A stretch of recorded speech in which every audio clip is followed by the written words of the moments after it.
¿Cómo están? Mi nombre es Jimena Carreto, soy licenciada en Terapia de Lenguaje y Aprendizaje y también soy licenciada en Lingüística. Y hoy me acompaña Megan Horn, que también es licenciada en Lingüística y maestra en Terapia de Lenguaje y Aprendizaje. Y ella da terapia de lenguaje para niños bilingües en el National White Children's Hospital en Ohio. Y bueno, vamos a dividir el video en dos partes. Entonces, la primera parte es para esclarecer un poco qué es el bilingüismo y cuáles son los mitos sobre él. Y la segunda parte es, bueno, qué podemos esperar de los niños bilingües y qué pasa si los niños empiezan a presentar algunos problemas de lenguaje cuando son bilingües o trilingües o la cantidad de idiomas que quieran o puedan hablar. Entonces, Mega, bienvenida. Gracias. Bienvenida a México. Platícanos un poco de qué es el bilingüismo.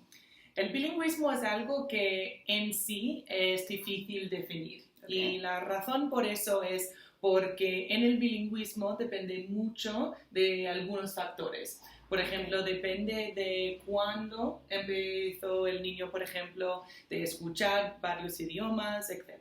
Entonces, ¿cómo podemos empezar de pensar en el bilingüismo? Es que es un continuo. A veces la gente piensa en el bilingüismo como que es de dos idiomas, o sea, debe de ser bastante de blanco y negro. Okay. Pero si es un continuo, lo que significa es que una persona puede tener un poco de fluidez en más de un idioma.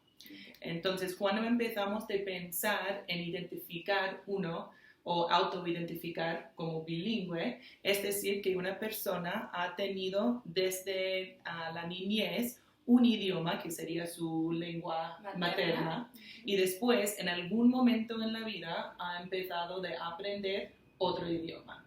U otros idiomas. U otro, ¿no? Exactamente. Entonces, cuando pensamos en el ejemplo más claro, pensamos en los niños bilingües, que han sido ellos que un niño, por ejemplo, que nació y desde que nació ha estado expuesto a dos o más idiomas. Entonces, por ejemplo, quizás los dos padres hablan inglés y español, quizás el niño, los padres hablan español, pero vive en los Estados Unidos, entonces el niño está escuchando inglés en el entorno. Entonces, desde este minuto pensamos en este niño como un niño bilingüe simultáneo, o sea que ha empezado a escuchar los dos idiomas al mismo tiempo. Perfecto. La otra manera de pensar en eso sería un niño que nació, empezó a escuchar su lengua materna y después, a partir de 3 años, empezó a escuchar otro idioma o otros idiomas.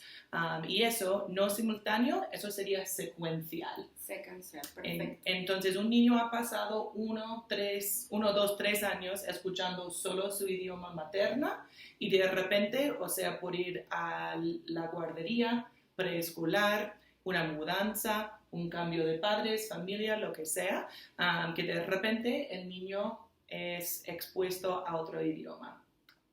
Lo que sí sabemos de esos dos modelos, da igual como sea, el niño es totalmente capaz de aprender y mantener todos los idiomas de que está expuesto. Sin embargo, va a haber uno de los idiomas que va a ser el dominante, ¿no? No es que los dos sean dominantes para el niño. O sea, va a tener la fluidez en ambos, pero él va a seleccionar una lengua con la que va a preferir expresarse, con la que va a trabajar su razonamiento, su pensamiento, ¿no? Eso me gustaría que quedara claro sobre eso.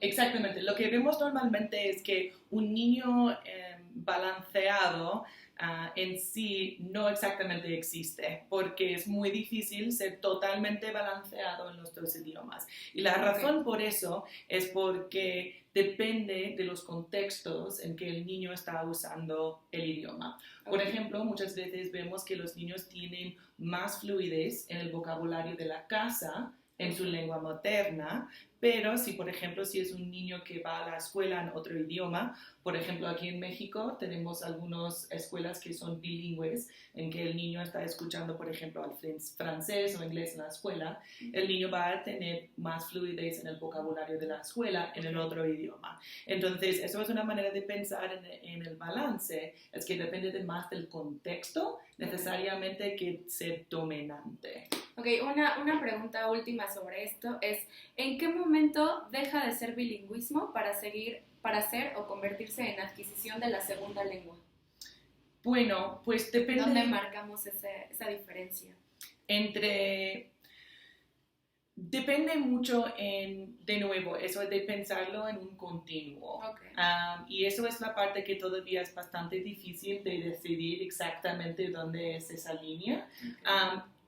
Yo tengo más experiencia con eso con los niños. Entonces, lo que vemos con los niños es que, con eso de simultáneo o secuencial, normalmente si el niño está usando su idioma, uno o dos idiomas en su cotidiana, okay, el niño va a volver de ser bilingüe. Okay. Entonces, eso también podemos usar para pensar en los adultos. Entonces, algunos autores de las investigaciones usan eso como una definición de bilingüe, que es una persona que usa más de un idioma en su cotidiana.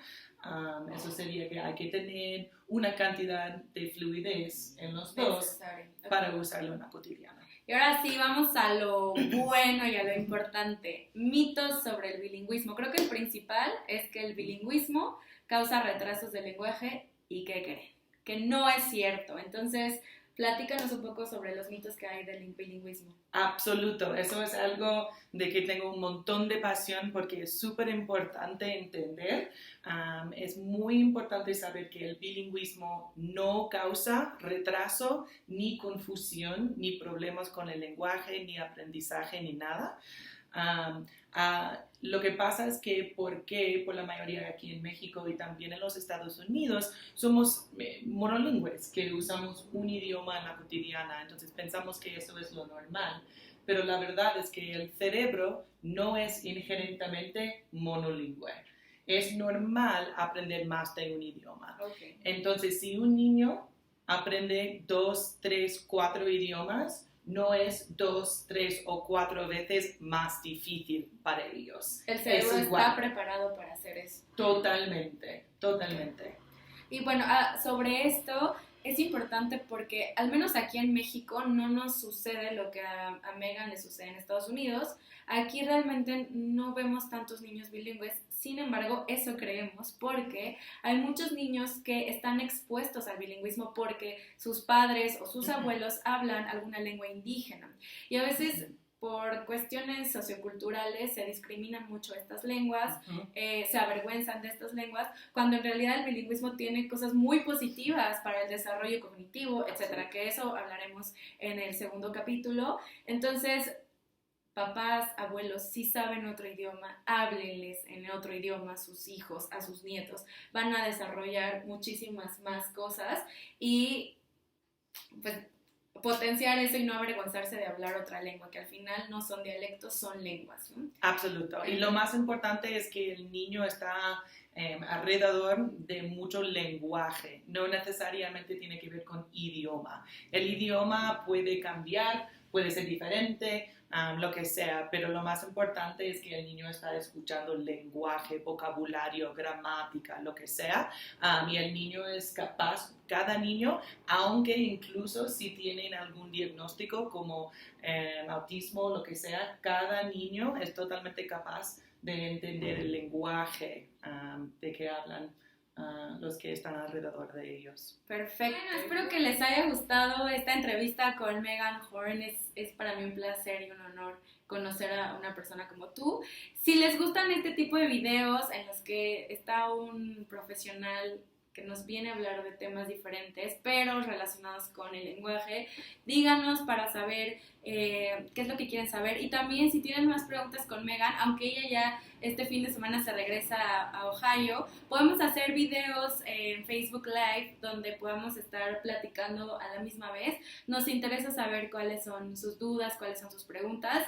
Recuerden que pueden escribirnos a la página de Facebook que les va a aparecer aquí abajito, o también pueden visitar la página de internet o mandarnos un inbox, mandarnos un correo, lo que ustedes deseen. Y bueno, nos vemos pronto. Muchísimas gracias.